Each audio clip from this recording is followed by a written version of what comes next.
What's up guys, Nathan here, welcome back to episode 4 of How to FUT. And yeah, I'm basically going to continue on as usual in these episodes. It's going to be very boring because the weather comes out. So tomorrow I might have a different video coming out about trading tip, which is basically guaranteed profit. No clickbait involved in that. It has worked for me, and if you do it sensibly, then it genuinely isn't a lie. It is just guaranteed profit each time. A lot of people, I still believe, don't know about this, but as the telling of the prices of players, I can tell a lot of people are actually discovering this. So I will make a video.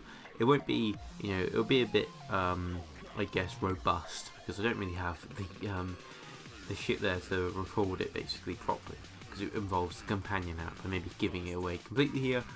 And if you follow me on Twitter, you know probably what I'm on about. Anyway, just doing some live trading again. I think it's important to do this because people want to know how you do it, and it's very basic. It's just me searching through 350 players and looking to see if there are any good deals out there. There aren't right now, to be honest, because in the main leagues, all the players are getting bid up because people want to make, as I talked about in I think even the first episode of this, that people are willing to sacrifice decent profit margins for just actually getting a player, which I guess works for some people. It doesn't work for me because there are plenty of players out there you can pick up and sell on and still make decent, like, double your coins on them. And but it just, mainly with these main leagues, it's just more competition has become sort of well, it's just come up really, and I tend to stick to like searching just without a league or position fixed. So I buy a load of right mids who have decent stats, I buy a load of strikers who have decent stats, that sort of stuff, and it is quite effective that way. And or you can just search leagues, off leagues particularly, because that is where there are some good players from some good nations that maybe people want. I don't really know why people are buying Turkish League silvers, but it's worked with me in the past, and I just go with it still, because even though sticking to the main leagues may seem like the obvious choice, I think the off leagues have good chance of making good profit. Like that centre back there, I can't remember his name, to be honest, but he sells for some reason like 600 coins each time. You pick up 300, and guess who getting our free pack? Callum Cod, welcome back. God, that was fucking Jesus. Of all the players to get, we get an Xbox One. I'm waiting for Roof now. I bet in one of these, if we ever open a silver pack, we will get Roof, definitely. But I'm sending him to the club as a little token of gratitude to last season, help us get promoted in that. And moving on to Bristol City, and he's got 2 assists in a game on Tuesday, I think, against Fulham, where they won 2-0. So hope he's doing alright. Roof's doing pretty shit right now at Leeds because they're not using him properly. And Gary Monk is a nonce. So yeah, that's basically the end of the game. They're winning 1-0 at the moment.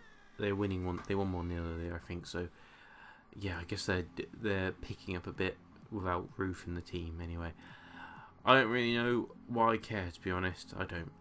Anyway, this is another method called with non-rare silvers. Just search through a popular nation and look for ones with pace, good defending, or really balanced stats. Is the way it goes, really.